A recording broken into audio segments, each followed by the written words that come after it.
숫자병법은 임상유전학 전문의로서 35년간 희귀난치성 질환을 진료한 경험을 담은 종합의학 지식 콘텐츠입니다.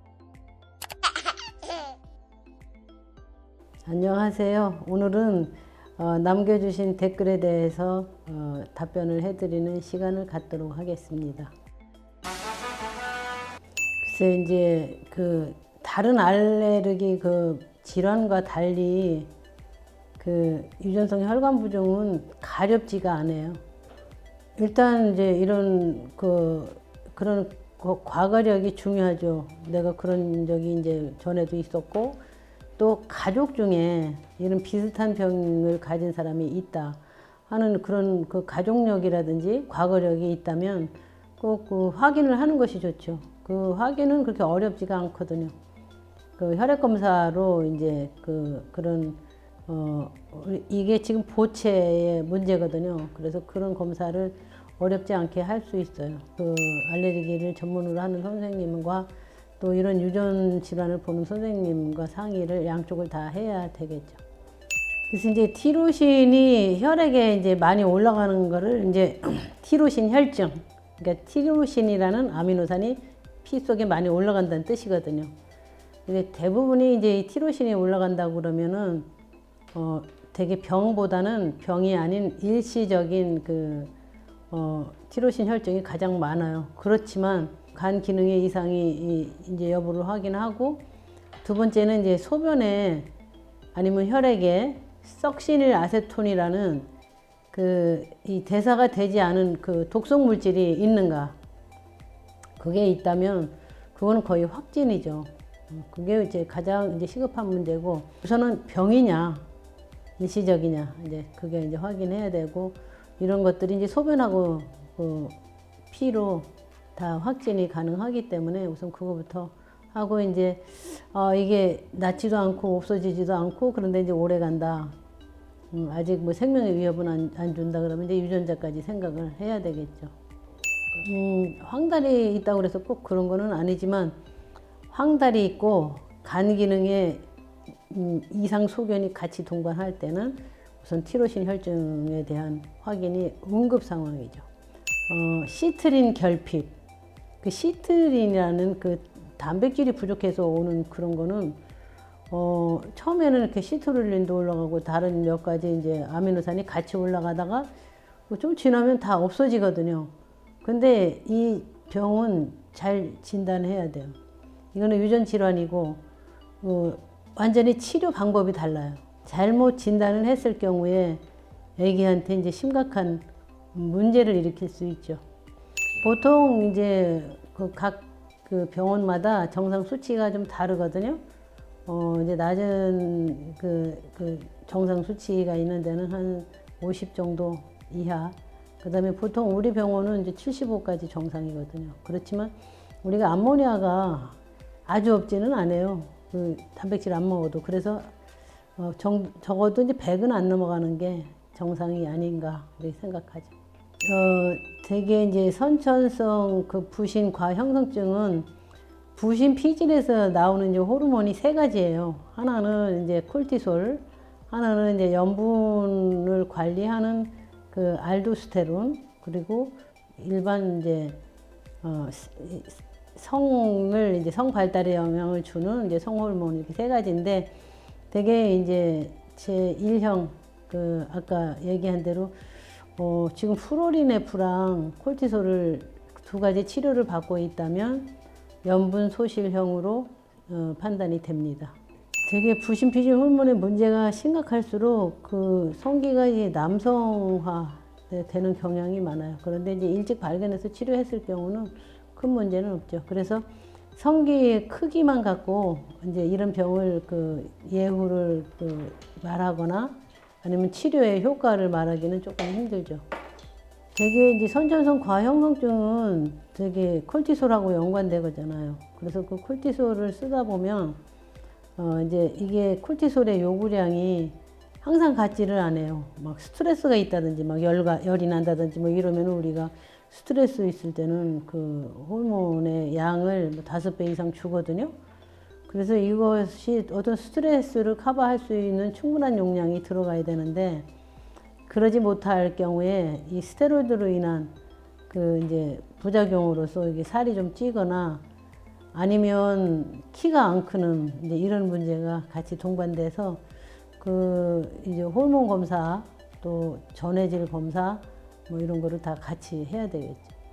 이것도 이제 유전 대사 질환이거든요. 그래서 진짜 이게 확실하게 유전적으로 원인이 있어서 온다면 완치는 없고 평생 아마 관리를 해야 되지 않나 이렇게 생각해요. 뭐 또 그런 거보다는 이제 그 호르몬의 그 이제 수치가 잘 유지되도록 이제 해줘야 되고, 다른 사람보다도 이제 염분이 그냥 나가니까 우리가 보통 먹는 그 염분이 염분 소실형일 경우는 일부러 소금을 먹어야 되는 이제 이런 문제가 있기 때문에 우리는 그냥 보통 간이 맞아요. 그냥 이러잖아요. 그런데 이제 이렇게 염분 소실이 심한 분은 소금을 일부러 더 먹어야 되는, 먹어서 보충을 해야 되는 이제 이런 문제가 같이 있어요. 그래서 그 호르몬도 그래서 어떤 그 호르몬을 이제 더 투여해야 되나 이제 그런 이런 임상적인 거랑 실제 이제 이런 증세랑 또 검사 결과랑 다 같이 세 가지를 복합해서 비교하면서 아마 치료하고 그 추적 검사를 해야 됩니다. 근데 이제 패브리병은 X염색체를 따라서 그 유전을 하기 때문에 되게 이제 남자들이 문제예요. 남자들은 X가 하나밖에 없잖아요. 그래서 되게 이제 신장 기능에 이제 심각한 문제가 우선 와서 사람들이 많이 놀래죠.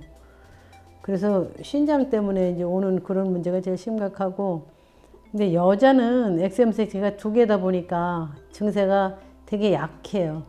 또 자기가 그런 병이 있다는 것도 잘 모르고, 그 뭐 땀이 어떻다, 땀이 잘 안 난다. 그런데 이상하게 겉으로 보면 아무 문제가 없는 것 같은데 아프다, 뭔가 이게 통증을 느낀다. 막 이제 이런 두 가지가 가장 이제 흔한 이제 자각 증세거든요. 그리고 이제 눈에 이제 각막에 문제가 같이 오기도 하고.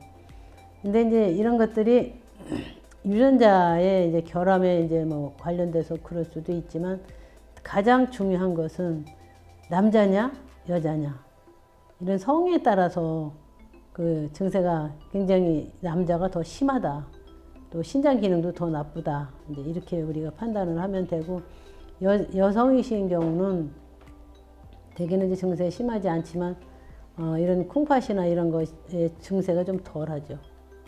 글루타린산이 이 혈액에 올라간다. 이제 신생아 스크리닝 검사에서 이제 그런 것이 나왔을 때 그 소변과 혈액에 그 확진을 할 수 있는 그런 성분이 있는지 이제 일단 일시적으로 이제 그런 경우인지 확인을 해야 되죠. 실제로는 병도 아닌데 일시적으로 오는 경우도 꽤 있거든요. 그래서 가장 중요한 것은 다시 반복 검사하고 그 다음에 다시 아미노산, 유기산 검사를 하면 제1형은 바로 그게 확진이 나오고, 그 되게 3하이드록시 글루타린산은 정상인 사람한테는 전혀 나타나지 않아요. 그거 하나만 가지고도 이거는 확진이죠.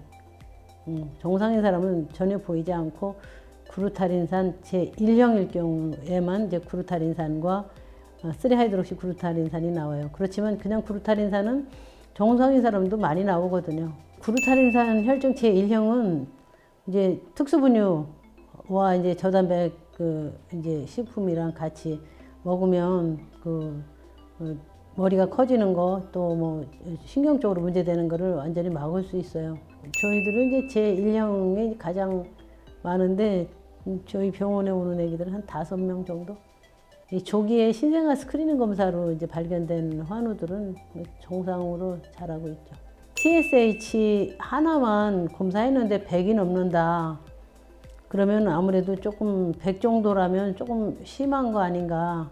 그래서 빨리 이제 확진 검사해서 치료는 바로 갑상선 호르몬을 주면 되는 거니까 당황하지 말고, 또 이제 이런 병이 이제 있다고 이렇게 통보를 받으면 일단 잠을 못 자고 그게 뭔가 이거 이제 확인하고 막 인터넷을 뒤지고 뭐 그 정보를 얻기 위해서 다른 사람의 도움도 뭐 이제 참고하기 위해서 잠을 못 잘 정도로 이제 인터넷을 열어보잖아요. 그래서 이제 이렇게 당황하지 말고 이렇게 일찍 발견된 경우는 뇌손상을 막을 수 있기 때문에 상당히 이제 의미가 있고 또 이 치료가 그렇게 어렵지 않고 모자라는 갑상선 호르몬을 투여만 하면 되는 거니까 당황하지 않는 것이 좋죠.